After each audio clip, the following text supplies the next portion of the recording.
My dearest readers, the author began.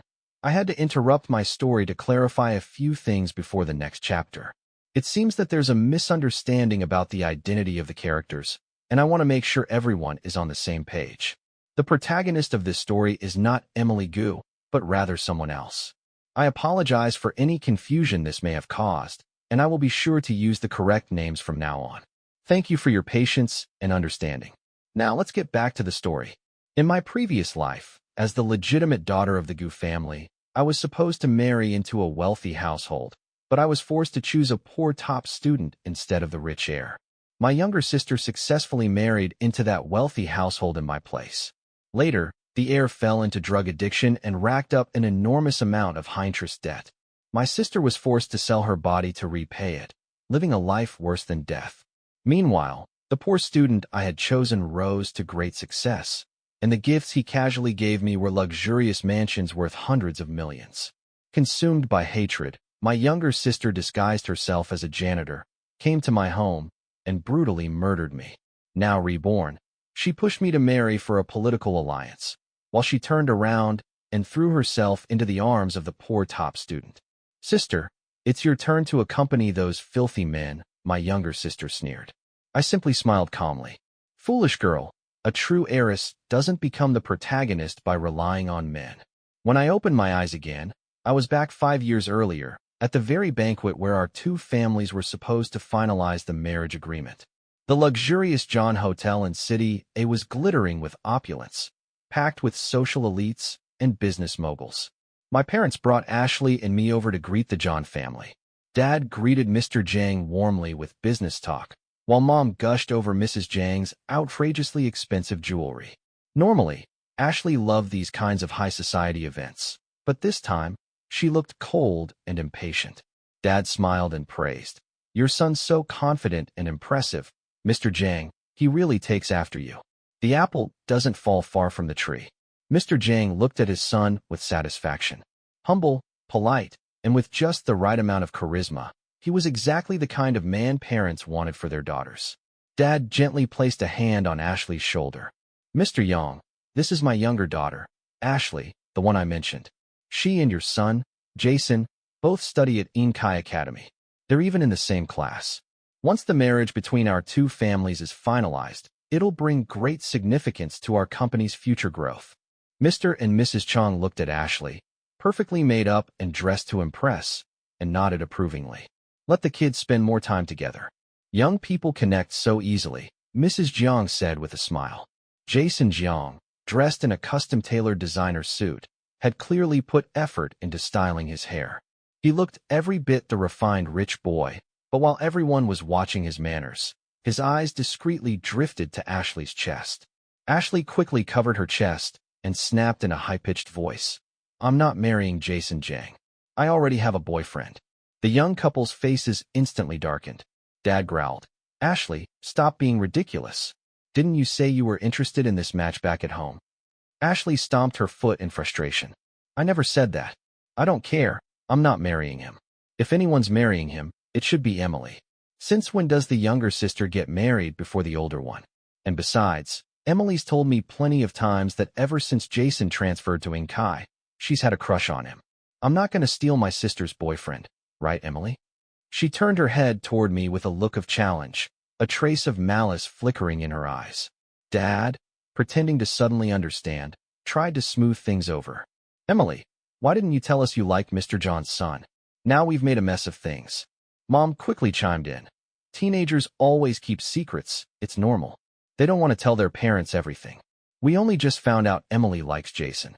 The John couple's expressions softened. They nodded, playing along, and added a few polite comments. And just like that, in a few words exchanged between the two families, the engagement between me and Jason Chong was settled. I looked coldly at Jason. His lecherous gaze had now turned to me. He gave me a once-over, then let out a faint, unreadable smile. I remembered all the horrible things he'd done to me in my past life and frowned instinctively as I unconsciously took a step back. I noticed someone standing behind him, someone who had gone completely unnoticed until now. It was Ethan Yang, the eldest son of the Yang family. His eyes landed on me, cold and dark, unreadable. After the banquet, Ashley walked between Mom and Dad, clinging to their arms with all the ease and affection of the Gu family's true little princess. Dad, slightly scolding but still doting, asked, "Didn't you always say you wanted to marry into the Zhang family? What made you change your mind all of a sudden? The Zhangs are an old money family in city, way out of our league as mere nouveau riche. This deal's really a win for your sister." Ashley tugged on Dad's arm playfully. "Come on, Dad, just trust me, okay? The Zhangs aren't that great. Sure, they're flashy now, but they're definitely going bankrupt someday. I've already found the real male lead. He may be broke now, but I'm telling you, he's going to be wildly successful in the future. When that day comes, I'll be living the life of a rich housewife, and you guys can just sit back and enjoy all the luxury with me." Dad affectionately tapped her nose and said, "All right, I'll listen to my precious daughter. I've heard that Zhang boy is just a spoiled good for nothing anyway. Let your sister marry him instead." Walking behind them, I let out a cold, quiet laugh. "Silly Ashley, with that brain of yours, no matter how many times you're reborn, you'll never beat me. After all, how can you be so sure that the true power behind the wealthy family is that poor straight-A boyfriend of yours?" I don't really blame her for being stupid. She's always had someone shielding her from the storms. In our past life, she was just the daughter of a nanny, yet my parents doted on her as if she were made of gold, raising her like a treasured princess from day one. Meanwhile, I was their real daughter, thrown away by the nanny and left in an orphanage. I wasn't brought home until I turned 16. Ashley cried that she didn't want to live in the countryside, and just like that, my parents let her stay. They even handed over $1 million in cash to get rid of the nanny who came knocking, asking for her daughter back. Even though I was their biological child, my parents clearly favored Ashley. They acted like I didn't even exist. I tried everything to earn their affection, only to be met with more contempt and disdain.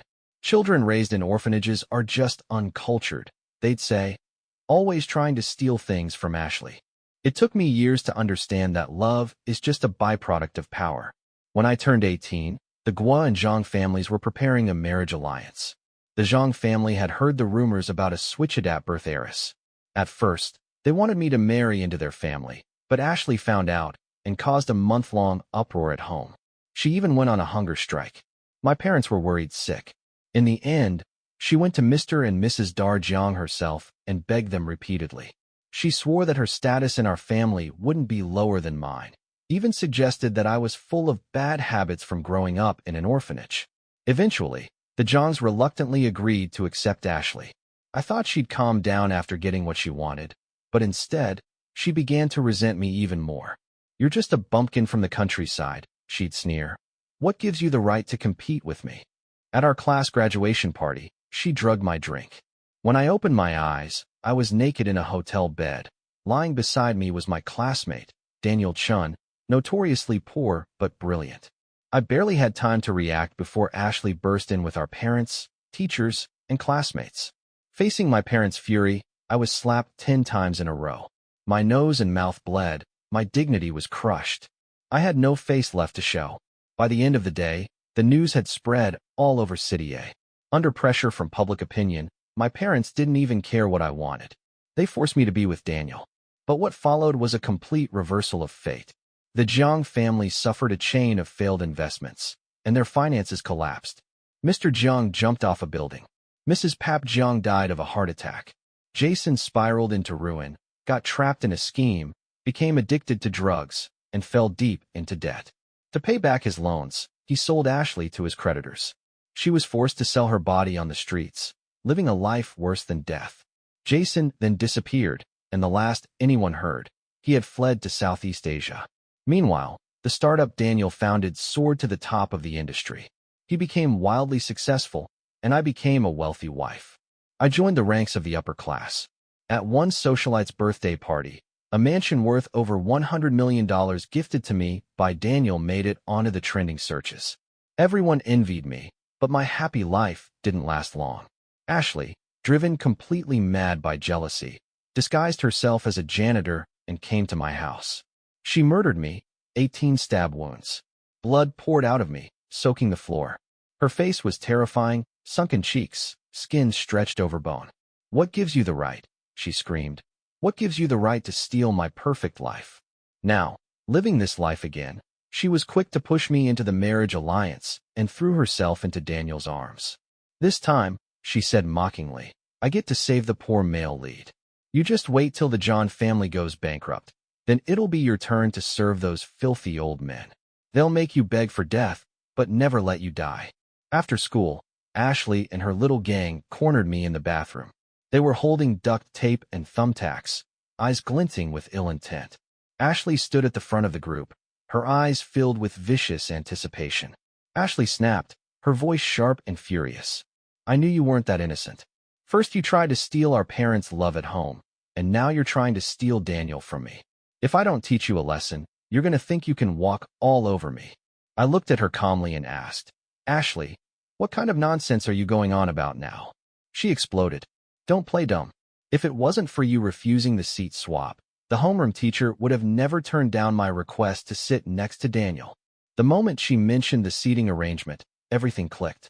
This whole mess started 2 days ago, on the first day after I came back to school in this new life. Ashley had gone straight to the teacher's office. Under the pretense of wanting to study harder, she asked to switch seats with me. Miss Lee, she said, can I switch seats with Emily Gu? I want to sit next to Daniel Chun. He's a top student, and it'll help me improve my grades. But the teacher hesitated. Sure, Daniel was the class's academic star, but I was also consistently in the top 10 of our grade. Pairing the two of us made academic sense. It was a strong match. Meanwhile, Ashley had been at the bottom of the class since sophomore year. She never paid attention in class and spent her time pulling together cliques, gossiping, and messing around. Now suddenly putting on this Jägertolian act? No one in their right mind would buy it. Still, Inkai was a prestigious private school. The Gu family's wealth was real, and the teacher couldn't afford to offend them carelessly. So instead of rejecting Ashley outright, she said she'd ask both Daniel and me first. After the morning session, the teacher called me into the office. The moment she brought up the request, I immediately understood the real reason behind it and agreed to the switch without hesitation. Not long after, Daniel was also called in. When he came back, he gave me a strange look that I didn't quite understand at the time, but now it was clear. Daniel had refused the seat change. Ashley must have thought I was clinging to him, blocking her from getting close, and blamed everything on me. That's why she was acting out like this today. Seeing me frown slightly, Ashley smirked. Emily Gu, did you really think I wouldn't figure out your little scheme? Let me give you a tip. Thumbtacks don't leave scars, so today, enjoy the experience while it lasts. I smiled coolly, not the slightest bit flustered. Sure, I'll enjoy it. In my past life, I started learning kickboxing in college. Handling a few spoiled girls, none of whom weigh over 100 pounds, would be no challenge at all. Ashley was clearly provoked by my indifference. Her voice turned shrill. Get her. You two, tie her up. The rest of you, stab her face with the tacks. I dare her not to beg for mercy. Her minions moved in, forming a semicircle around me, step by step closing in. I was backed into the corner of the restroom, my back to the wall with nowhere to run. Ashley barked. What are you all waiting for? Go. Stab her eyes. Let's see how she seduces Daniel when she's blind. Just as she finished speaking, a sharp thumbtack flew toward my face. In that split-second moment, I lifted my leg, ready to kick the girl aiming for me. Before I could land a strike, a voice rang out loudly from outside the restroom. The dean's coming. Run. The girl's expressions instantly changed. One of the more timid followers turned pale. What do we do? If the dean sees us bullying a student, he'll call our parents. Another one chimed in, panicking. If my mom gets called, she'll ground me for months. The group fell into chaos. Ignoring Ashley's frantic protests, they turned and bolted out the door. I calmly smoothed out the wrinkles on my clothes and turned to Ashley with a composed smile. As I took a step toward her, she stammered, her face pale. What are you doing? Don't come any closer. I'm letting you go this time, but next time, just wait. She fled in a panic, stumbling at the restroom entrance and nearly falling flat on her face. Watching her scramble away, I couldn't help but burst out laughing. Then I looked up and saw a tall, slender girl standing just outside the light from the setting sun. She had a wolf-cut hairstyle, wore a white button-up shirt, and looked effortlessly cool, like a lone tree in summer. Her expression was indifferent, distant. She raised an eyebrow and turned to leave. You good? Then I'm out. I rushed over and grabbed her arm. Wait, I'm scared they might ambush me again. Could you walk me home? And just like that, I found myself walking side by side with Lynn Sloan along the quiet path that wound through the campus. She walked in silence the entire way. I, on the other hand, chatted nonstop. When I got particularly animated, she just gave me a slight nod. I consoled myself. She's called the Ice Queen for a reason. It's only natural for someone like Lynn Sloan to be distant. In my previous life, after I died, she was the only classmate from high school who attended my memorial. I never had a strong impression of her back then, but I never imagined she would be the one sobbing uncontrollably at my grave after everyone else had left. It was like she knew something. She stood before my tombstone and told me she had acquired the company. She said she wouldn't let the work I had once been so proud of be ruined by Daniel. Just for that kindness alone, I've remembered her ever since. In this life, I'll repay those who are good to me double, and those who hurt me, I won't let a single one off the hook. After being reborn, I looked into Lynn's background and learned that her family, once known as the prestigious Sloans of East City, had fallen into decline. Her parents had died in a car crash, leaving her the sole heir. Later, her grandfather who raised her also passed away. Since then, she had grown more withdrawn and aloof. She never socialized with anyone in our class, but because she was so smart and the youngest family successor in school, no one dared bully her. On the contrary, everyone addressed her with respect, calling her Zero Queen. It wasn't until after my death in the previous life that I realized her icy nature was just a mask. Deep down, she longed to be needed, to be cared for. She wanted friends, but life had been far too cruel to her. So this time, I'll give her the kind of friendship that bursts in like a home invasion, bold and undeniable. What I didn't expect was that the very next morning, the teacher actually changed the seating arrangements. Ashley moved to my former seat and shot me a smug glance before turning to Danielle with a warm, overly familiar greeting. I barely had time to react before I found myself sitting beside Lynn. Without a word, she handed me a sandwich and a bottle of milk. With a warm smile, she said, "Don't worry, from now on, I've got your back." In that moment, I understood. It was her idea to change the seating, her way of helping me avoid Ashley's constant harassment. A rush of warmth filled my chest. I put my hands together and said in mock formality, "The gratitude of this humble warrior knows no bounds." She let out a soft laugh. "Hurry and eat, it'll get cold." I devoured the breakfast like a tornado. While throwing away the trash at the back of the classroom, I realized that the person now sitting behind me was Ethan Young. What are the odds? He just lifted his eyes briefly to glance at me, then looked back down at his book. As I walked past him, I stole a peek. He wasn't reading a textbook, but a copy of Principles of Economics. So he's interested in economics. I remembered Ethan as the eldest son of the Zhang family, but he was never favored. He wasn't even considered the rightful heir. In that way, we were alike. But the difference was, when his mother gave birth to him, she had suffered a major hemorrhage, and people believed he brought bad luck. That was why no one loved him. Still, his academic performance was remarkably strong, completely different from his disgrace of a younger brother. Unfortunately, his antisocial personality and the Zhang family's immense wealth kept most classmates from ever getting close to him. Even so, thanks to his striking looks, he was often gossiped about by girls behind his back. In my previous life, once the Zhang family went bankrupt, Ethan completely disappeared. Sitting beside the so-called Zero Queen, I quickly got into study mode. Around this time in my last life, Ashley was actively trying to replace me in the marriage arrangement with the Zhang family. When the Zhangs refused, she tried everything to torment me. She would barge into my room at 3 or 4 a.m., screaming and yelling. I'd be startled awake and couldn't fall back asleep until morning. After a few times, I developed severe insomnia, and the sleep deprivation made me doze off in class. The teachers would punish me by making me stand through the lesson. Some mornings, just before school, she'd ruin my uniform with ink. Then she'd cry and say she was depressed. My parents would hold her gently and comfort her, but no one ever asked how I was supposed to show up to school like that. I tore through my wardrobe trying to find a clean, unruined uniform. Some had been cut into strips by Ashley's scissors. Others had been drenched in splashes of bright paint. In the end, I had no choice but to wear a stained one, and the teacher scolded me in front of the whole class, then assigned me a month of cleaning duty as punishment. When I finally turned to my parents for help, they just scolded me impatiently. "You're the older sister," they said. "Can't you learn to give in to your little sister for once? She's in a bad mood now, and isn't it all your fault?"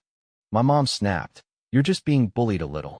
She, on the other hand, lost her chance to marry into a rich family. I had no response. I could only throw myself into studying, hoping I could get into a good university soon and leave home behind. But I never imagined that even the school would turn its back on me.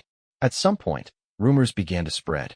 People were whispering that I was shameless, that I would stop at nothing to marry rich. They said I had already climbed into Jason Yang's bed and called me a manipulative slut.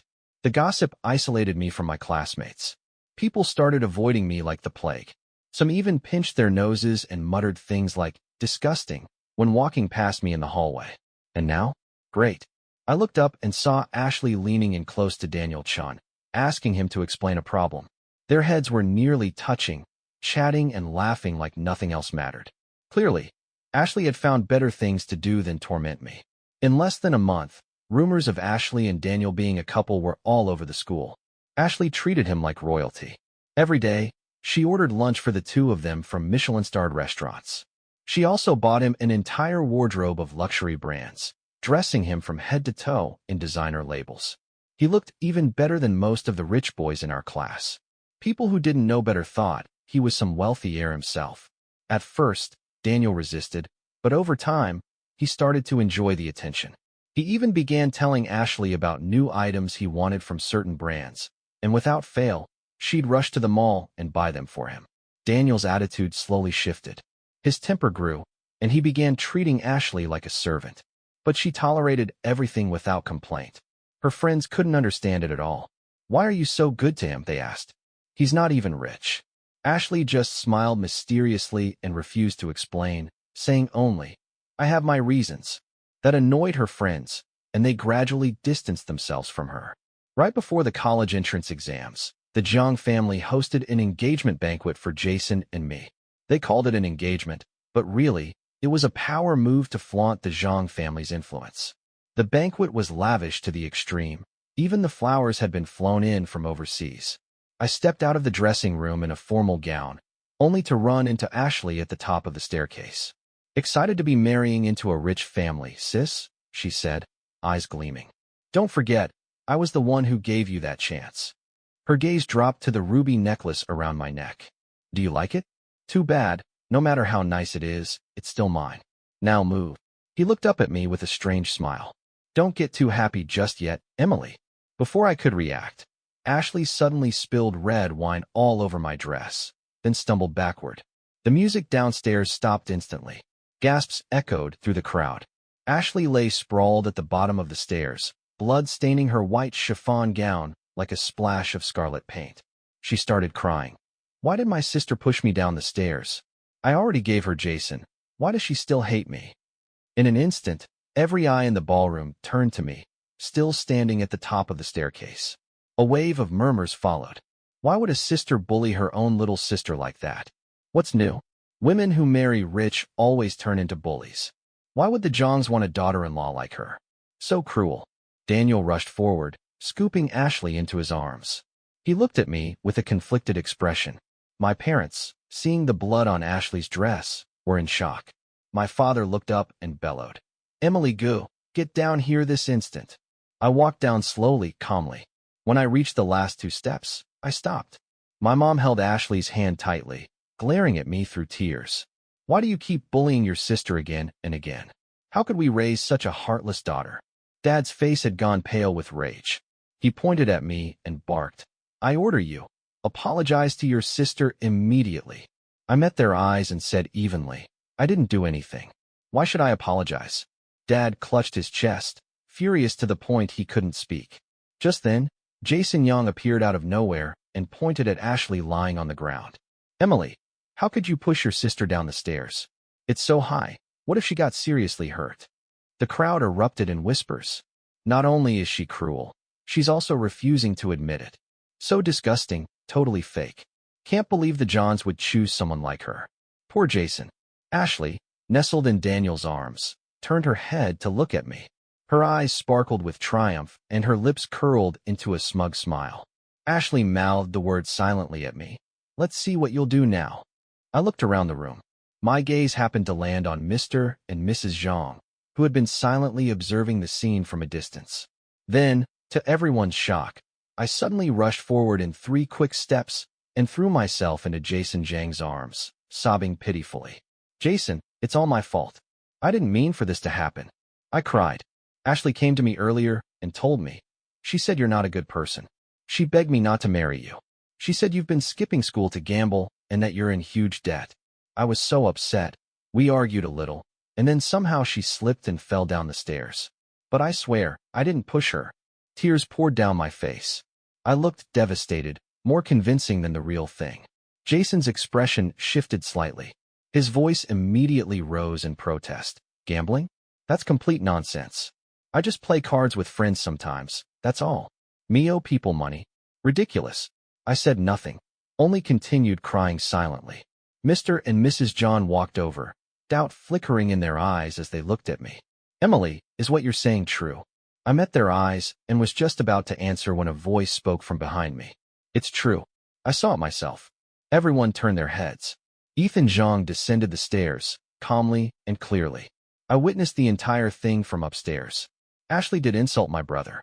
She said she didn't think he was good enough and tried to convince the Gu family to call off the engagement. Then she accidentally slipped and fell. It had nothing to do with Emily. He finished speaking, then looked at me with a deep, unreadable gaze. A chill ran through me. Mr. Zhang's eyes darted between us, full of suspicion, but before he could say anything, a familiar voice spoke from the crowd. "Mr. Yang, it's Lin, long time no see."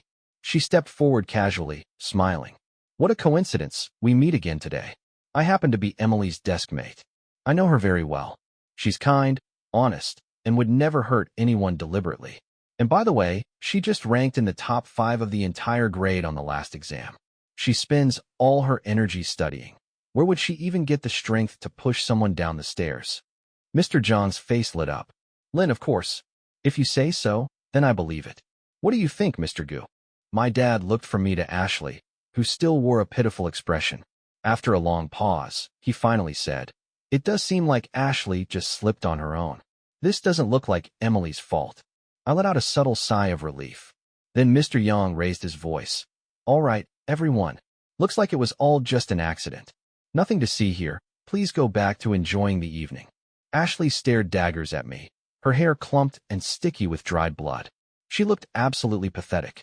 Later, as the banquet wound down, I returned to the dressing room to take off my makeup, only to find Ethan blocking the doorway. He looked at me coldly, eyes filled with disdain. "Didn't expect you to be such a good actress, Ms. Gu. Seems like everyone bought it." I smiled back. "Right back at you. Your performance was pretty convincing too." His expression darkened with a cold scoff. "You'd go to all this trouble to get engaged to that idiot? You really have no shame." My face hardened. "That's none of your business." He gave me a "that's an unreadable" look, then turned and left in silence. During the final months of school, Ashley didn't dare mess with me again. She focused all her attention on Daniel, who, as always, didn't care about me in the slightest. He cycled through girlfriends like changing clothes and even openly stated that he never liked me, just to provoke Ashley into lashing out at me in passive-aggressive ways. I simply responded with a faint smile every time, which only enraged her further.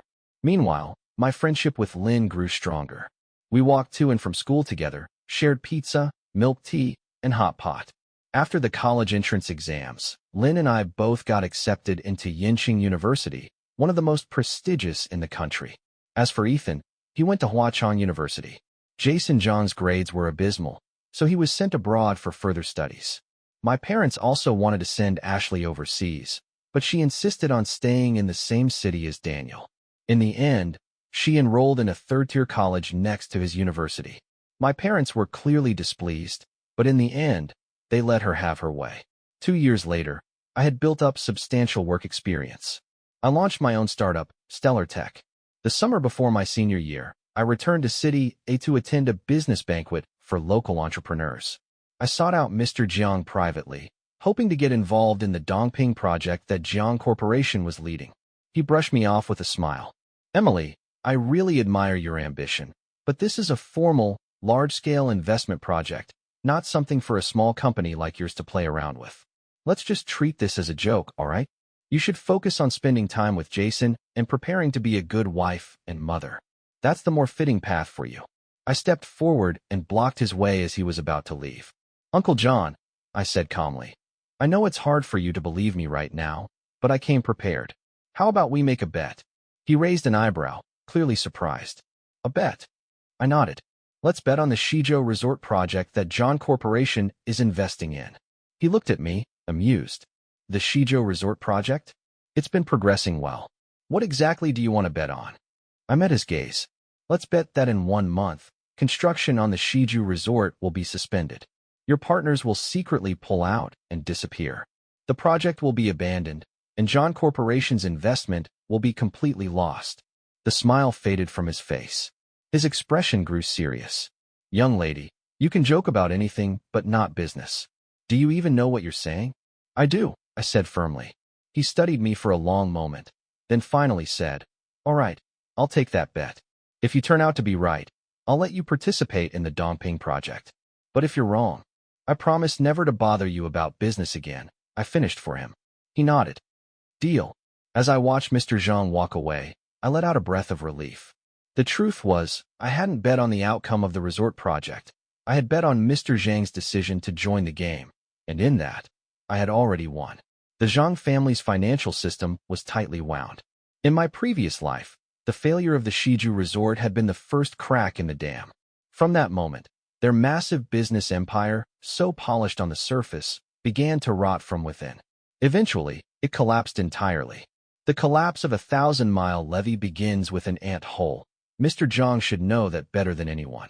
As I was leaving the banquet, I ran into Ashley. She was leading Daniel around, introducing him to well-known local business figures. These old foxes smiled politely and praised Daniel as a promising young man. Surely he has a bright future ahead. But the moment the two of them walked away, those same men shook their heads and laughed behind their backs. The Gu family's daughter is way too naive, marrying a guy like that. Good thing she's not my daughter.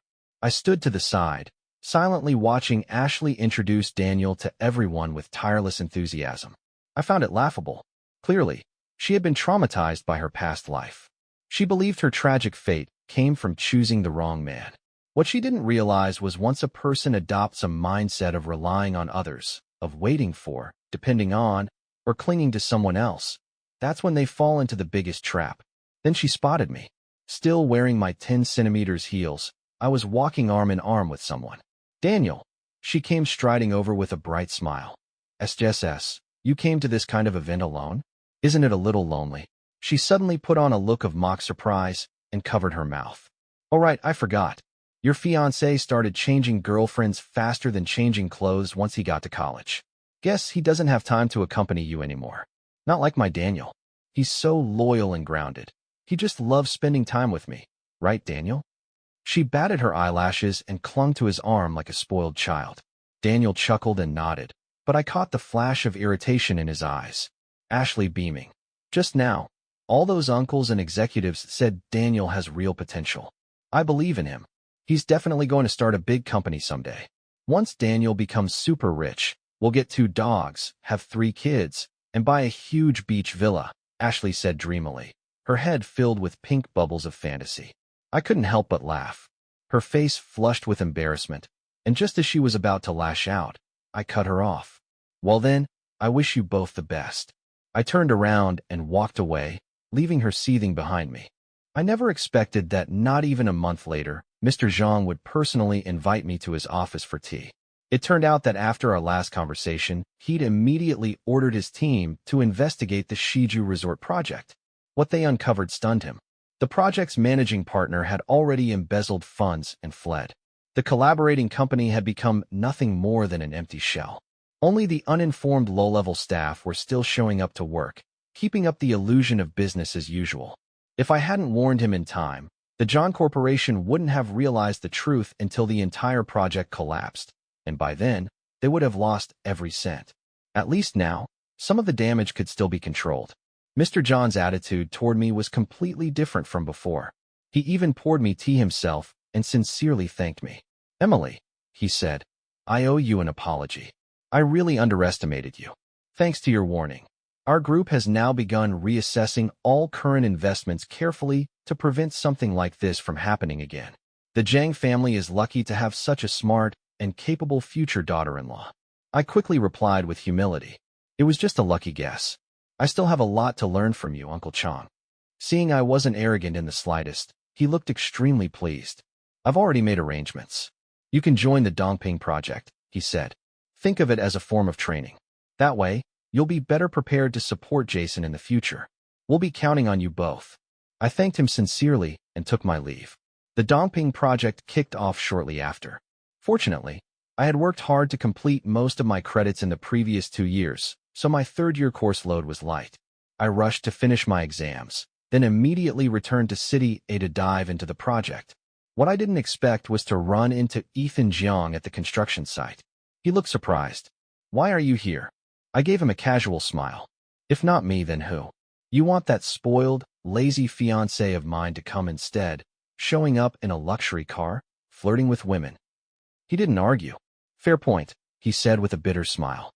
"This kind of dirty, exhausting job, watching over construction, tracking materials, Jason Yang, a pampered heir, would never lower himself to do. Only people like us knew the value of an opportunity like this." I asked him, "What about you? Why are you here?" He shot back, "Why should I tell you?"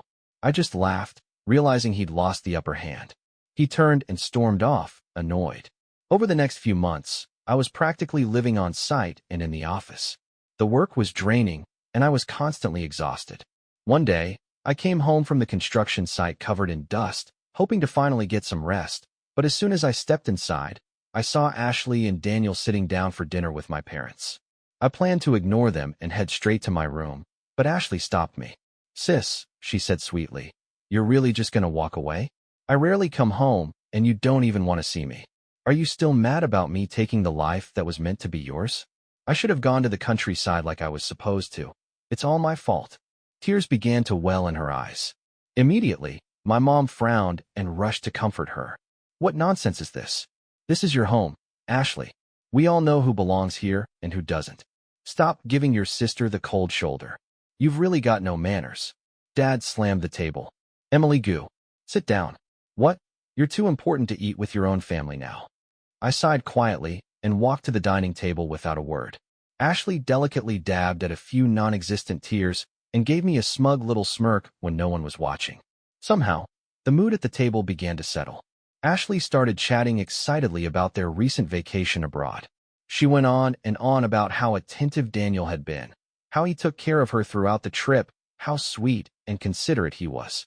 I was nearly dozing off from boredom. Then, just when I thought she'd finally shut up, the tone shifted.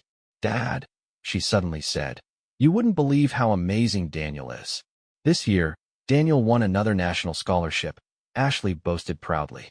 "He even got internship offers from several major companies. At the last business banquet, so many executives were trying to recruit him for after graduation." My dad beamed. "Wow, Daniel is really outstanding. Come work for our family business after you graduate. I'll personally mentor you." Daniel's eyes lit up instantly. His face turned red as he nodded eagerly, like he had been waiting for this invitation all along. But Ashley cut in. "Dad, don't you believe in Daniel's abilities? He doesn't need your little company. He'll get a great job on his own, probably start his own company soon. I'm counting on him to make it big so I can finally become a real rich wife." Dad laughed even harder. All right, you've got a point. Daniel's clearly capable. No need for this old man to interfere." Ashley turned to Daniel, looking proud. He forced a smile, clearly uncomfortable. I could practically see the color drain from his face, and I had to hold back a laugh. Ashley clearly didn't understand Daniel at all. From what I remembered of him in my past life, he was never cut out to be a Phoenix man. He had the ambition of one, sure, but none of the actual ability. Back in college, he barely held it together, but once he stepped into the real world, all his flaws came out. First, he looked down on his colleagues, thought they were incompetent, and ruined his workplace relationships. Then he clashed with his boss and openly mocked the executive's low education level. He got fired on the spot. Soon after, he didn't even have enough money in his bank account for food or rent. Friends told him to put his pride aside, send out more resumes, go on more interviews. With his background, it wouldn't be hard to land something decent. But Daniel was too full of himself. He refused to lower himself for someone like Mr. Wu, who ran a mid-sized firm, claimed no company was worthy of his talents. And then after hearing about my entrepreneurial success, he had the audacity to message me saying I stole his purity and chastity at 18 and therefore owed him a job, one that paid no less than $50,000 a month. I sent screenshots of the message to my best friend's group chat. We laughed about it for an entire day. Strangely enough, around that time, my company hit a rough patch. One of our senior advisors suggested finding someone to be the public face of the business to draw attention, while I quietly stepped into the background and maintained control. And that's when I thought of Daniel. He used to be just my emotional support pet, but now he could serve as a puppet too. So I offered him a job with a salary of $3,000 a month. He threw a tantrum, of course. I assumed he'd turn it down, but to my surprise, he agreed immediately and showed up the next day for work. He looked like death, skin and bones, patchy beard, hollow eyes, like a walking corpse. Later, I found out he'd been living on plain noodles boiled in water for weeks and had lost nearly 20 pounds. One's fake pride, the other's real vanity. Honestly, they were a perfect match. After dinner, Ashley kept pestering me about Jason Young. I had nearly forgotten about him until she brought him up. I don't really know, I said honestly. He's probably out partying or wasting time somewhere, but it's not my business. As long as he doesn't cause trouble, I'm fine. And I meant it. My schedule was packed. I barely had time to sleep, let alone worry about some useless rich kid. But Ashley didn't believe me. She gave me a look of feigned sympathy. Poor sister, you're going to marry a total loser. What if the Jiang family goes under? What will you do then? You'll be stuck with nothing. She watched my reaction closely, her eyes glinting with smugness. I put on a sorrowful expression. Inside, yeah, what can I do? I was just born with bad luck. Got stuck with a fiancé who's not just incompetent, but also a womanizer. Unlike you, your fiancé is amazing. You really hit the jackpot. Some people just get lucky in life. As I spoke, my eyes filled with tears, and I looked more and more pitiful. Ashley put on her best self-righteous face and pulled me into a hug. Don't be scared, sis, she whispered, all gentle and soft. You've got me. I wiped my tears, though inside, I was practically bursting with laughter. Jason Young wasn't just incompetent. He was also a total womanizer. Every day he was either partying or flirting, completely uninterested in anything serious. That left me with plenty of time to focus on my business. Honestly, I couldn't have asked for a better setup. Time flew. The Domping project lasted over a year. By the time I graduated, the project was completed smoothly, and Stellar Tech had finally made a name for itself in City A's business circle. We were no longer that obscure little startup from 2 years ago. Thanks to our successful partnership with the Jane Group, we attracted a slew of collaboration offers from other companies. I selected a few promising projects and, with the money I'd earned, I bought a large, modern condo in City A. I could finally move out of my family's house. In September, Jason returned from overseas after graduating. The John family threw him a grand welcome-back party. Practically every socialite in City A showed up. After finishing a meeting at the office, I rushed over and happened to walk in just as both our families were standing together, chatting cheerfully. I greeted them politely. My dad turned to me, beaming. Emily, you probably haven't heard yet. Ashley's pregnant. Come congratulate your sister. I looked over, stunned. Pregnant already? Ashley clearly couldn't wait to tie Daniel down, afraid he might run off. She placed a hand delicately over her belly, her face glowing with shy pride. A woman's true duty is to focus on family, she said sweetly. We shouldn't be out there exposing ourselves in the workplace. Our job is to have children, support our husbands, and honor our in-laws. My parents were overjoyed and quickly chimed in agreement. My dad eagerly turned to Mr. and Mrs. John. Ashley's right. Girls really shouldn't be out working too hard. Emily should give the John family a baby soon too and take good care of Jason at home. But unexpectedly, there was a pause. No one echoed his comment. Mr. John's expression darkened slightly. Brother Gu, I'm afraid I disagree. Modern women are no less capable than men. Emily did an excellent job on the Domping project. I've heard several companies are eager to work with her now. A lot of our old colleagues are jealous that the Jiang family has such a smart and capable daughter-in-law. My father's smile froze. He looked stunned. Emily, your company is doing that well? Even Daniel, who had been standing silently to the side, glanced at me with sudden interest, eyes gleaming. Mr. Yang teased gently. Brother Gu, how could you not know how amazing your daughter is? Everyone in City A knows about stellar tech by now. You really need to keep up. Dad stood there, dumbfounded for a second, then laughed awkwardly. You're absolutely right, Mr. Jiang. Girls these days should focus on their careers. I'm proud of Emily, really proud. He turned to Ashley and said, you should learn from your sister. Don't spend all your time on romance. People will laugh at you. Ashley froze, her face pale. Her eyes turned red immediately, but no one paid her any attention. Everyone was too busy talking excitedly about my company, asking about the projects we were working on. Even Daniel, who usually barely spoke, asked a few questions about my business. When the party ended and I was about to leave, Jason suddenly appeared and dragged me to a corner of the garden. No one else was around. He pulled me into a hug and pouted, trying to kiss my face. Emily, you've gotten so beautiful, way more gorgeous than 4 years ago. I frowned and dodged, then hit him with a knee lift, a shoulder lock, and flipped him hard onto the ground. Damn it. That hurts, he cried. What? I can't kiss my own fiancée? If not now, then someday I will. What the hell was going on with him? Had he completely lost it after coming back from overseas? I didn't answer. I stomped on his leg hard, then turned and walked away. Behind me, he let out a pitiful howl. As I passed a row of shrubs, I caught a glimpse of a familiar figure watching before quickly disappearing. I raised an eyebrow in confusion, but didn't stop.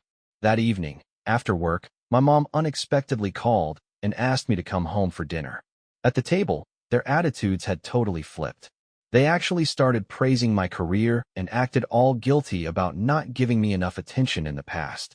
They told me that if I ever faced difficulties in the future, I should let them know.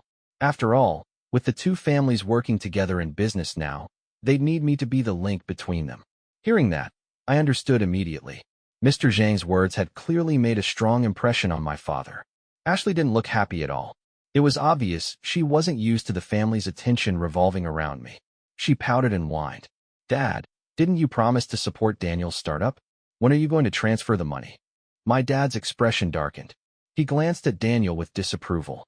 The company's short on funds right now. We'll have to discuss that later.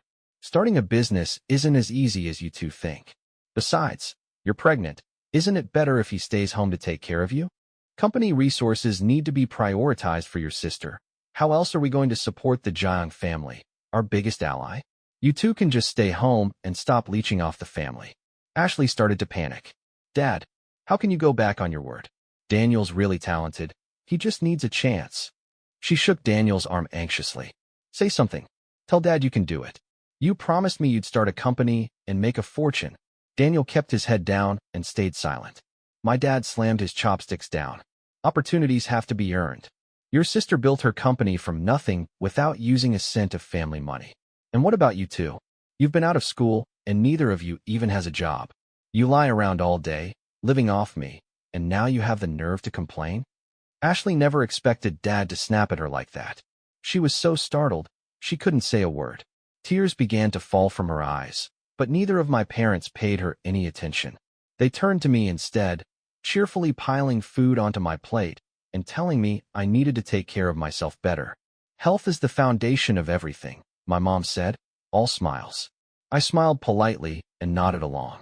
That night, I stayed over at the house. Around midnight, I got up to use the bathroom and happened to pass by Ashley's room. Inside, I heard raised voices. Ashley was berating Daniel, calling him a coward with no spine. You just sat there like a mute and let Dad scold you. You should have stood up and said something. Daniel was clearly annoyed. Do you think starting a company is that easy?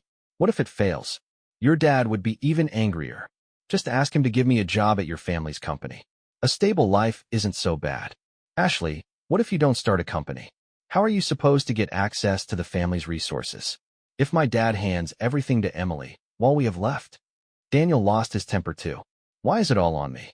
Why don't you get a job? What? You just plan to stay home and let me take care of everything. He stood up and snapped. Your sister's a woman too, and she started a company on her own.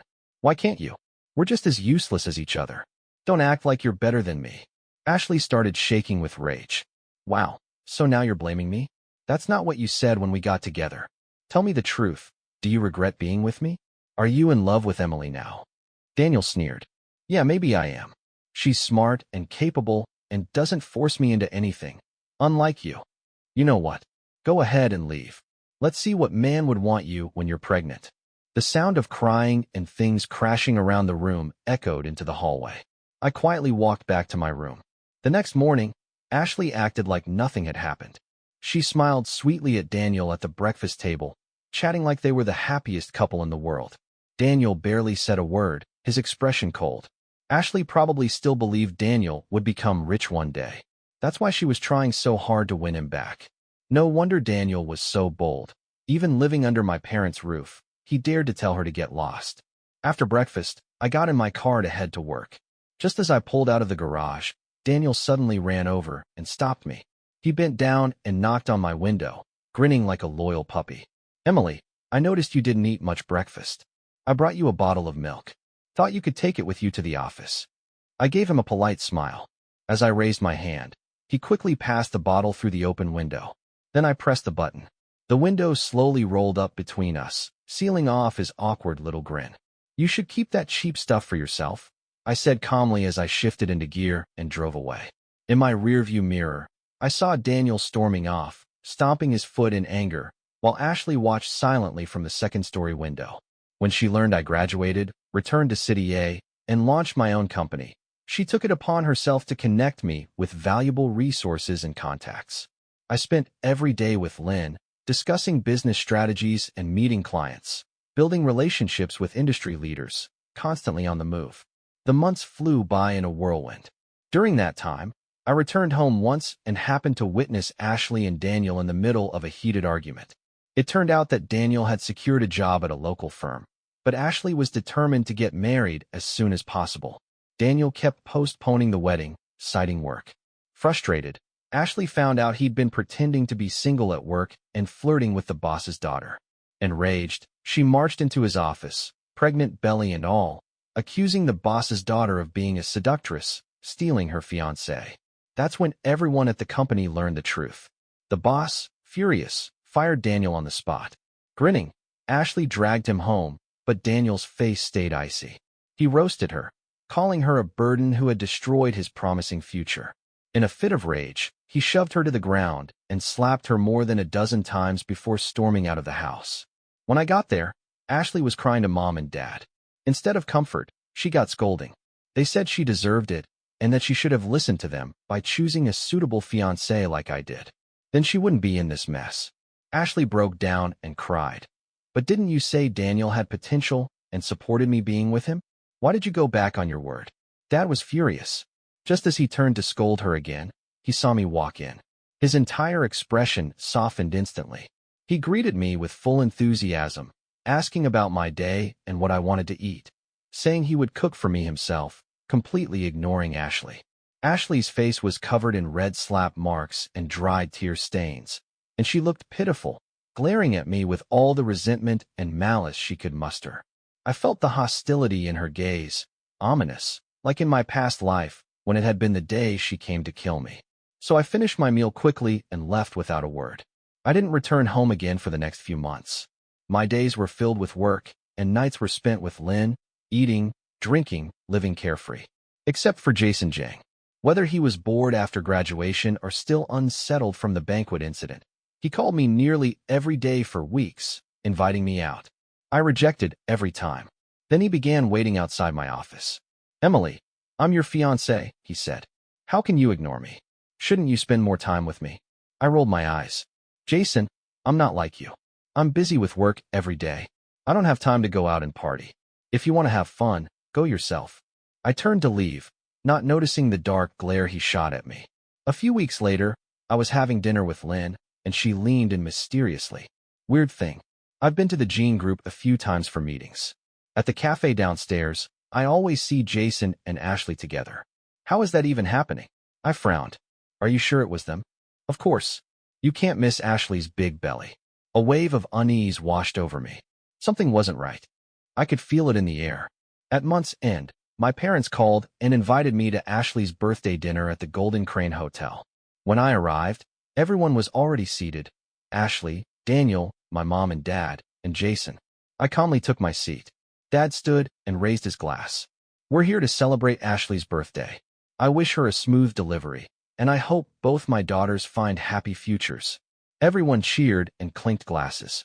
The dinner went smoothly, and even Ashley and Daniel, who had fought just days before, dined as a seemingly devoted couple. At the end, the guests left in high spirits.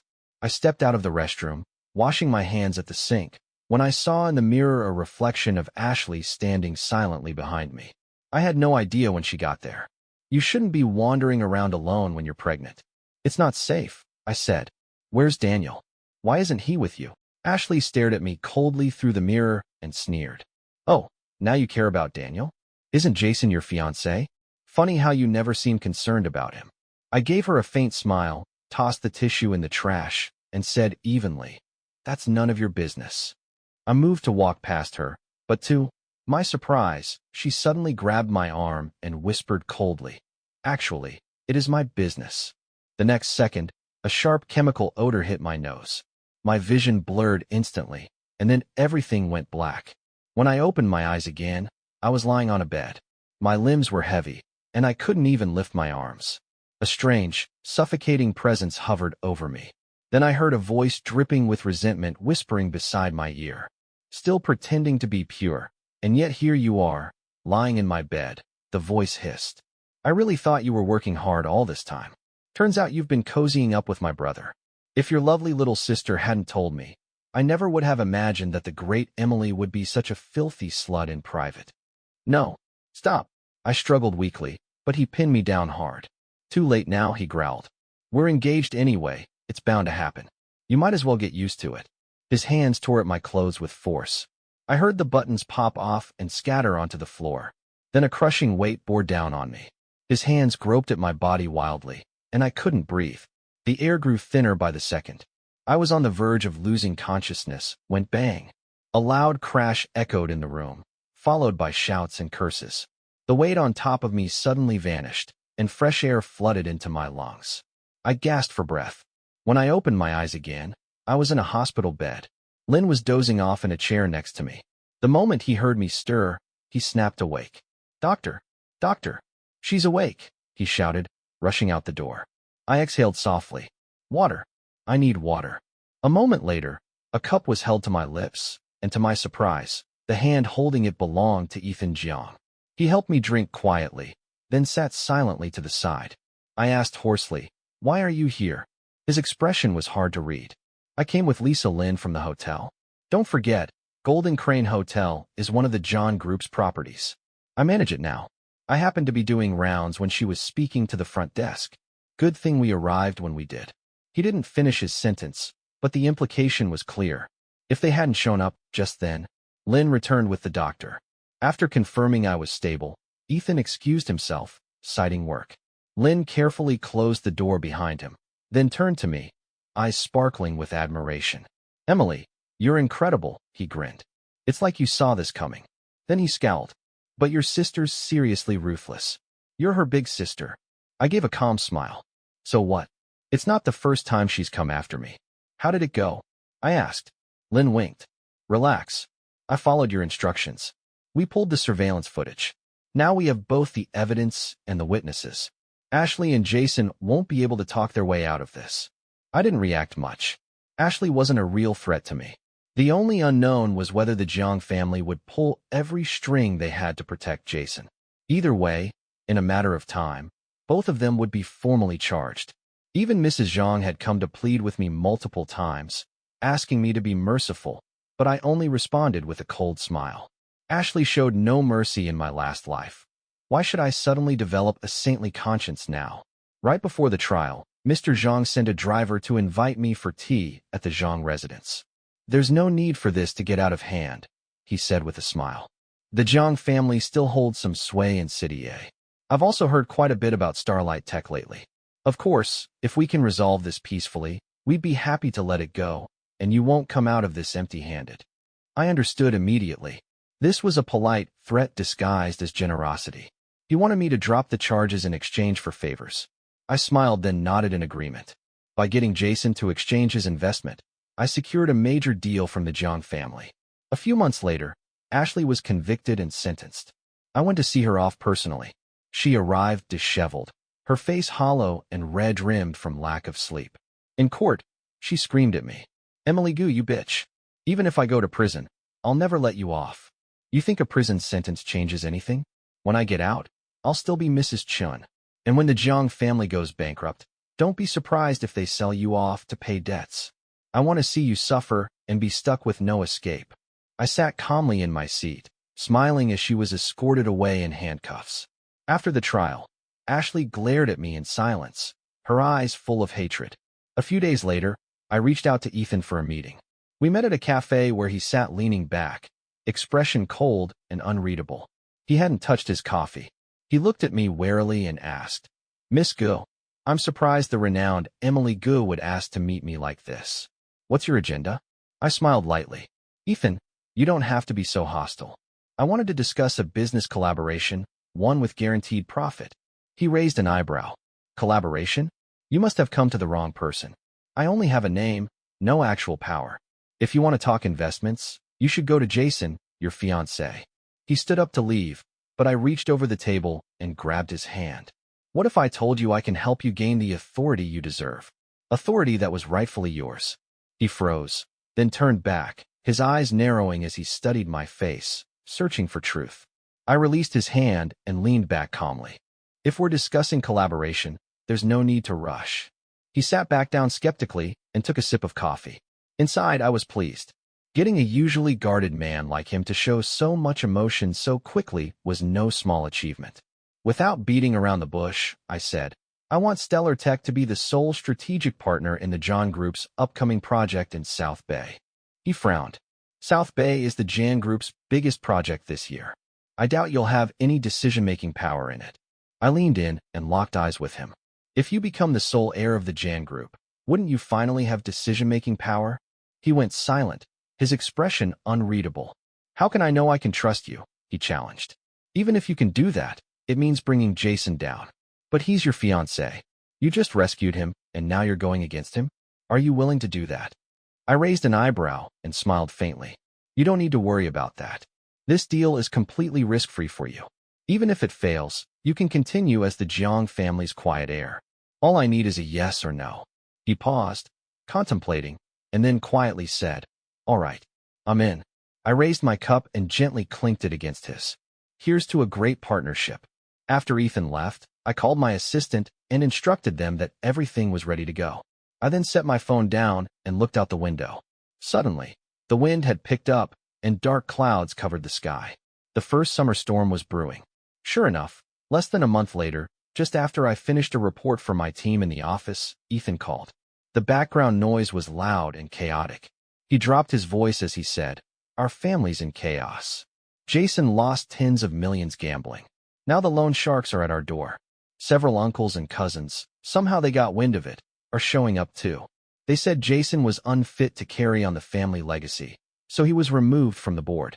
My dad flew into a rage. Mom even got scolded for pleading on his behalf. I knew what to do. Wait and watch." After hanging up, I turned on the TV. Sure enough, news channels were already reporting on the scandal.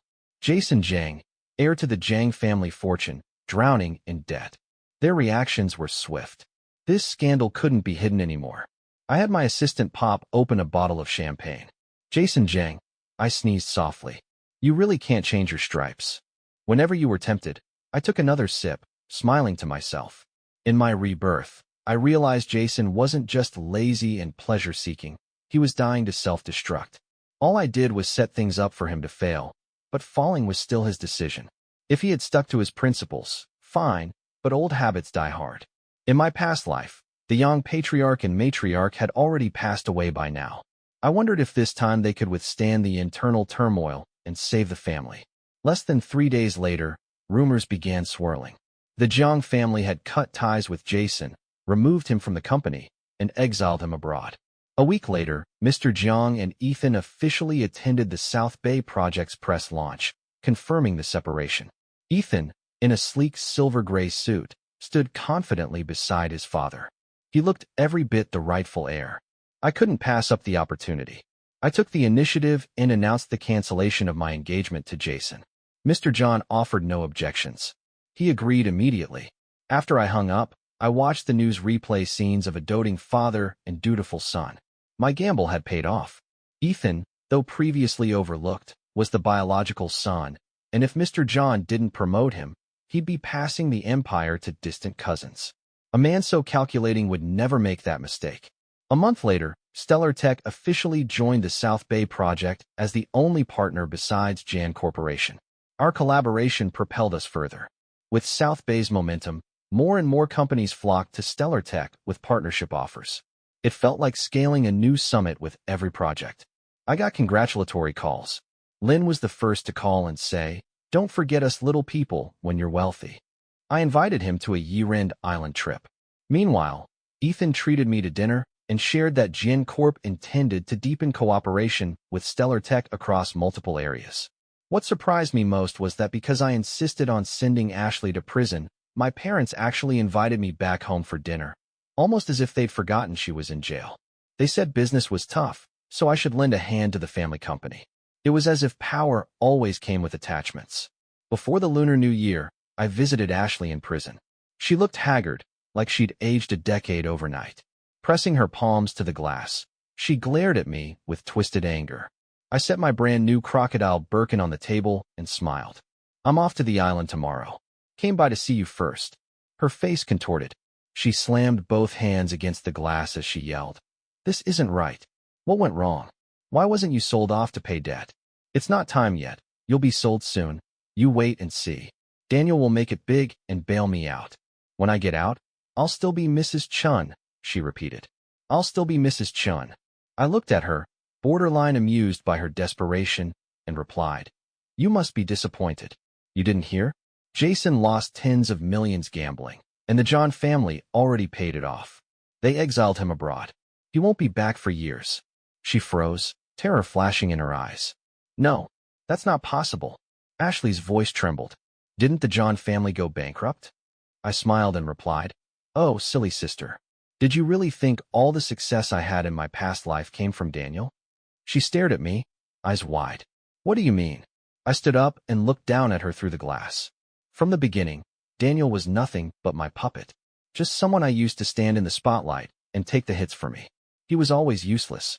Only someone like you would believe in that ridiculous fairy tale of a loser turning into a prince. I let that sink in before adding. And by the way, I never actually married him in the past life. That was just an illusion.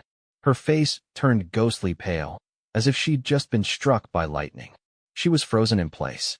I continued, "Oh right, and he wasn't exactly loyal either. Even when he was spending my money, he still had the nerve to mess around and keep mistresses.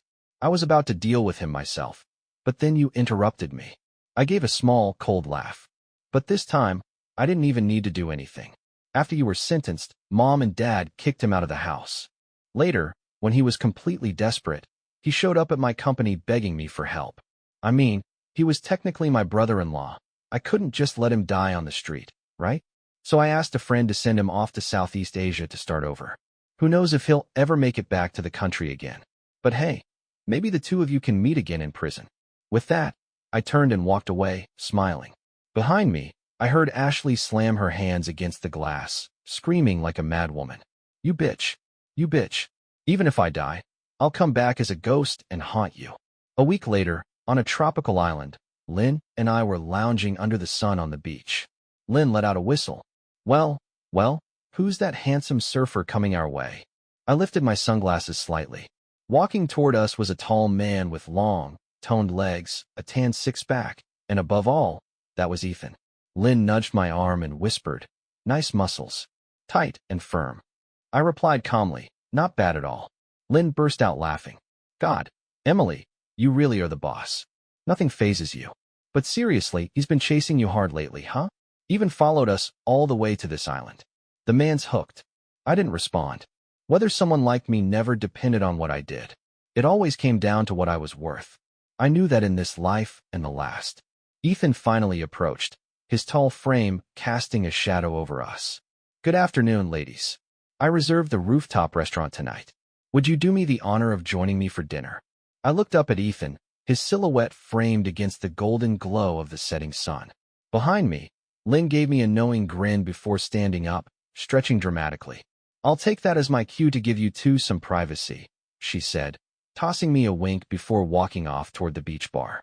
I stood slowly, brushing the sand from my dress. "Dinner sounds good," I said, meeting Ethan's eyes. "But only if you can keep up with my wine preferences this time." He smirked. I came prepared. That night, the rooftop restaurant was quiet, lit only by candlelight and the rhythmic sway of palm trees in the wind. We talked about business, about life, about second chances. For the first time in a long time, I felt calm. No longer chased by shadows of my past life. No longer burdened by the weight of proving myself. Ethan raised his glass toward me. "To new beginnings," he said. I clinked mine against his. "To building them on my terms." From a girl once used, underestimated, and betrayed, I had become a woman who rewrote her own destiny. I didn't need revenge to feel whole anymore. I had power, peace, and freedom. I had myself. The waves crashed below us, steady and certain, and just like that, the past was finally behind me.